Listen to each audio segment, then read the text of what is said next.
আজি তুমি কাষত নহলে বাৰে বাৰে হিয়াই ওচৰতে হিয় কৰি গলা কাহিনী আধৰুৱা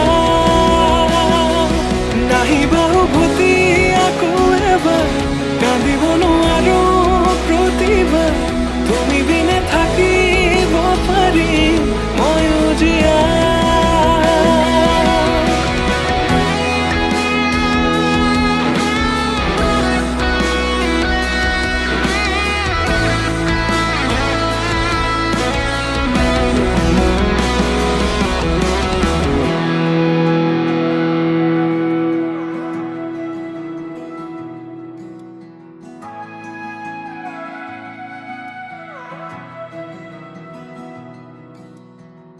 চিৰ জীৱনৰ কথা দিছে।